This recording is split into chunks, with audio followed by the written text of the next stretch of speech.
My house just dropped 90% in value in 3 years, and I'm delighted. Most people looking at this exact same house think it's gone up in value.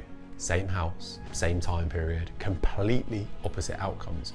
How is this possible? Jeff Booth explains it like this. It's like they're in a jail cell yelling at their captor, and the jail cell door is open and they could just walk out and live in freedom. And even though the jail cell door has been open this whole time, almost nobody's leaving.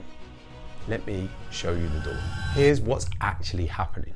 The money we use, dollars, pounds, euros, is created by banks lending it into existence. When they give somebody a mortgage, that money didn't exist before. And if everyone paid back every loan, there would be zero money left. This system has one rule it cannot break. Prices must go up or everything collapses.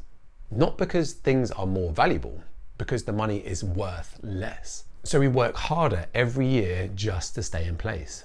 This means our time becomes less valuable, not more. But here's what makes no sense. Technology makes everything cheaper. Your phone is more powerful than a 90s supercomputer and costs less. So why is everything else getting more expensive? That's the trap. It's the jail cell we're all in. And most people don't even know they're in it. But there's something different happening for a small group of people. In a real free market, prices should fall forever. Every entrepreneur has to compete by providing more value for less cost. That's how markets work. AI makes productivity explode. Automation reduces costs, better processes, better materials. This is deflation, and it's natural, it's good. It means our work today buys us more tomorrow, more next year, and way more in 10 years. Put simply, our time is worth more. Look at your phone. That's what should be happening with everything. It's happening with your phone because the manipulative credit system can't keep up with the amazing improvement in tech. But think about it, that house you're looking at, in a natural free market, it would cost less in 10 years because we're getting better at building houses. The food we buy would cost less because farming gets more productive. Clothes, same. Technology touches everything now, and everything should get cheaper because of it. But the credit-based system can't allow this. So it fights against nature. It manipulates money to make prices go up when technology is trying to make the costs go down. That's why everything gets more expensive, even though technology makes things cheaper. The system is designed to steal your purchasing power. And we're trapped in a system that's fighting against abundance. But remember, there is a way out of this, and I'll show you the 4 simple steps anyone can take right now. But first, here's what changed everything for me. Now, I can't just tell you the answer because I know that won't stick. So let me ask you one question that will make it click. Imagine some sort of money that was completely decentralized and secure, where no individual person or company can change the rules or the supply. It can't be hacked, broken, or corrupted in any way. It's completely open. You don't need permission from a bank to use it. Anyone can use it at any time and send it to anyone they like. It's bounded by energy, meaning it requires real work to produce. You can't just type numbers onto a screen like banks do today. You actually need physical resources to create it, like mining for gold. And here's the most important one. It's not just a technology that someone can replace with a better version tomorrow. It's a set of rules, a protocol that everyone follows, and the network effect make it more secure and decentralized over time. Every time someone else joins, it gets stronger. Like the internet. You can't just create another internet tomorrow and get everyone to move onto it because of this network effect and the physical cables and infrastructure. Or kind of like fire. Once someone figured out fire, no one could create a better fire. Fire is just fire. Okay, stay with me here. So here are the 5 criteria again. Decentralized, no single person controls it. Open, anyone can use it, no permission needed. A protocol, not a technology that can be replaced. Bounded by energy, requires real work to create. And secure, it can't be hacked or broken. So here's my question. If money had these 5 properties, would that create the first global free market in human history? Where governments don't have more power than individuals, where the best ideas genuinely win, not whoever has access to cheap money, where we compete to make things better and cheaper for everyone, No monopolies, no crony capitalism, no lobbying, no subsidies. To me, on first principles, that's exactly what it would be. Now, I'm not saying Bitcoin is that. You need to see it for yourself, because this isn't about me convincing you, it's about you testing it. Does Bitcoin have those 5 criteria? Is it decentralized, open, protocol, bounded by energy that's secure? And when you do test it, I think you'll come to the same conclusion that I did, eventually. But here's what I discovered when I started measuring this way. I've spent 5 years living in both systems and been aware of this for about a decade now, testing this in real life with real money. So let me show you what I found. Remember at the start when I said my house dropped 90% in 3 years? I literally just worked this out before filming this. I bought my house in 2022, 3 years ago. When I bought it, it cost me 21 Bitcoin. I just calculated what it's worth now in Bitcoin terms. 2.6 Bitcoin. My house has decreased by 90% in 3 years, but in fiat terms, it's gone up by thousands of pounds. Now, here's the crazy part. I'm someone who's obsessed with Bitcoin. I value things in Bitcoin all the time, and I'd never worked that out before. I didn't realize how insane that is until just now. So what do you think most people are doing? They have no idea that's even a thing. If I told someone their house decreased by 90% in the last 3 years, they'd literally laugh in my face. Yet this is the reality for anyone who moves their time into Bitcoin. Now, I know what you're thinking. Surely that's not going to happen again, right? And I get it. To be honest, probably not in the next 3 years. But if we broaden our time horizon to 5, 10 years, I'm very confident this will happen again and again. Because what I'm measuring against is the first global free market that has ever existed. As long as Bitcoin remains a decentralized open protocol bounded by energy that's secure. And remember, in a free market, prices fall forever. I'll show you where to start figuring all of this out in a minute. But here's where this gets really important. Because we're not just talking about prices falling slowly. We're about to hit an acceleration point that's going to make this divergence way more obvious, way faster. AI. AI should make everything abundant and cheap, massively productive, incredibly efficient.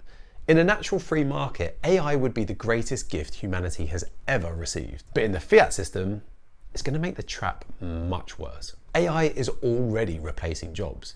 I use AI all the time for my marketing business, and it's replaced 6 people who did freelance work for me. And this is AI at its weakest. It will only get better from here. So what happens to all those people who lose their jobs? In the fiat system, they'll get poorer. Housing will be further out of reach. They'll feel hopeless, and they'll have to vote for universal basic income. So if you wanted UBI, where does the money come from? It comes from stopping the prices from falling. It comes from printing more money, which means prices are going to go up even more. Because you wouldn't need that money or the job if prices kept falling. If our savings bought more every year instead of less, we simply wouldn't need certain jobs and could spend our time creating value in other ways, ways that we really care about. In the fiat system, people will trade freedom for survival, more control, less privacy, less agency. And they won't even realize it because they're measuring in a manipulated unit. But if people lose their job to AI, they're still going to need to buy groceries, which even if the prices fall, there is still a price to those groceries. So how does that work? So if you're in Bitcoin, you already see it, right? If you were in Bitcoin 4 years ago or 8 years ago, and you just bought $100 a week, you never have to worry about groceries or anything else again right now. Mm-hmm. Prices are falling forever on those items, and they will continue to fall forever on all of those items. Right, when I heard Jeff, I was kind of like, is that true? So I've actually really dug into the numbers here. And what I found out is that if you did buy $100 worth per week of Bitcoin for the last 8 years, you would now have 2.9 Bitcoin. But it doesn't stop there. You need to work out, can you live off that Bitcoin, as Jeff is kind of alluding to here. And I worked out that if your current monthly expenses are $5,000 and they're increasing 5% a year, and if Bitcoin goes up 30% a year, which if you look at History, that's actually quite conservative. But taking that all into account, you would only need 2.93 Bitcoin to live the rest of your life, doing nothing else from today. Jeff might actually be onto something there. If you just held Bitcoin and you were in the new system, every year prices are falling for you forever, and it would accelerate. But the thing that I really want to point out is how quickly the expenses drop off once you go past a few years. If you can get to 2040 and you can keep that kind of Bitcoin, you're laughing. Meanwhile, for people in Bitcoin, AI is the best thing that's ever happened. It makes me more productive. It makes things I use cheaper. It creates opportunities I couldn't imagine 5 years ago. Same AI, same moment in time. For some, dystopia. For others, abundance. This is the great divergence, and it's accelerating. Right now, there are 3 types of people.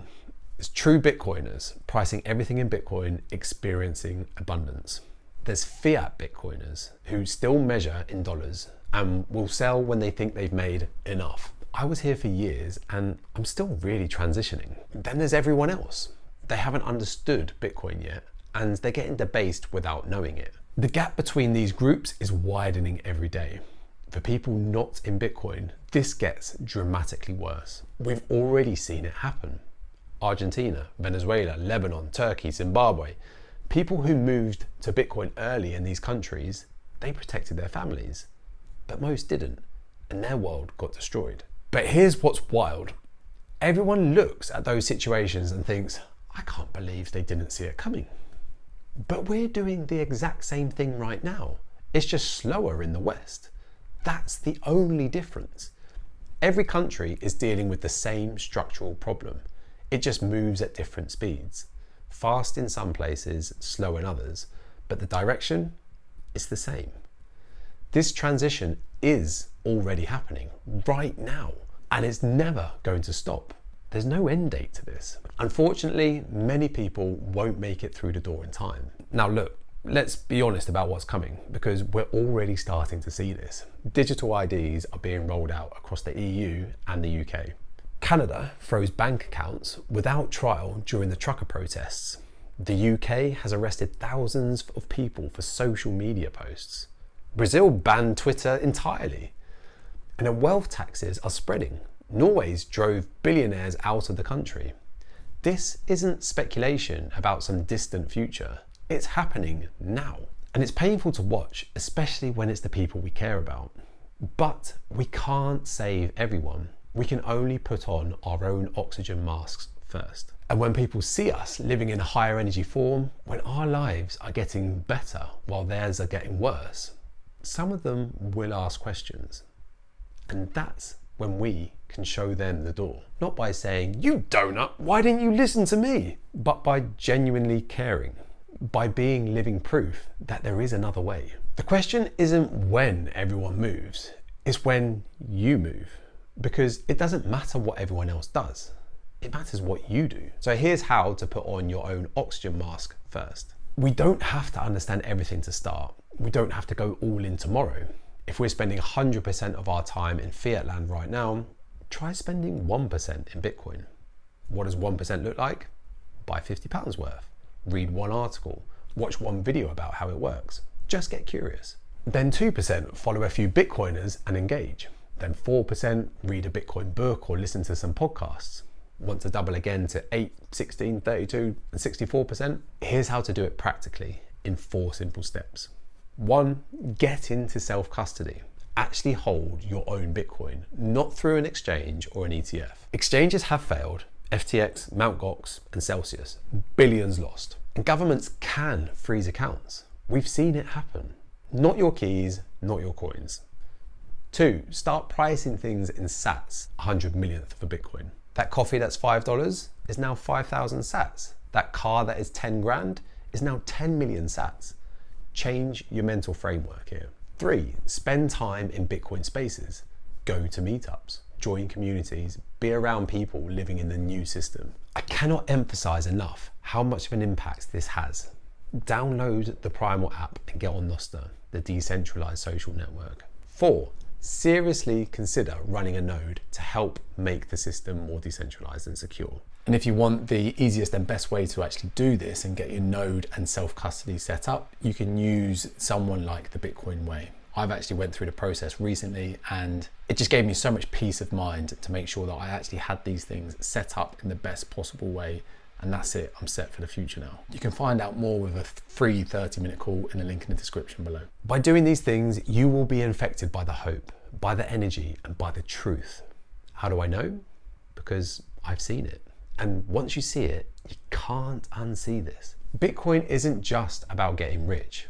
It's about our time becoming more valuable instead of less, and spending our time with our loved ones and doing things that we love to do. Think about this. In our current system, why would we work hard? Everything we save loses value. The treadmill speeds up. But in Bitcoin, in 10 years, that house we're looking at, it will be cheaper. The work we do today, those sats will buy more tomorrow and much more in 10 years. There's finally an incentive to build, to create value, and to work. And as AI makes everything more productive, that acceleration compounds. Everything gets cheaper, everything gets more abundant. Our children will live in a world of broad-based abundance that we can barely imagine, but only if enough people walk through the open door. The transition is already happening right now. Every day we wait, we lose purchasing power, but the day we start, the day we move even 1% into the free market, things begin getting better. Most people are still yelling at the government, demanding change and fighting each other. This is what Jeff Booth means when he says, It's like they're in a jail cell yelling at their captor, and the jail cell door is open and they could just walk out and live in freedom. But you can just walk out right now. The question is, do you see the door? If this shifted something for you, share it with someone who needs to hear it. Because the more people who understand this, the faster we all move to abundance. But please do not blindly trust me about Bitcoin. Test those 5 criteria yourself. Is Bitcoin decentralized, open, a protocol bounded by energy that's secure? Still feeling overwhelmed about where to start? Then watch this video here. Remember, the door is open. I'll see you on the other side.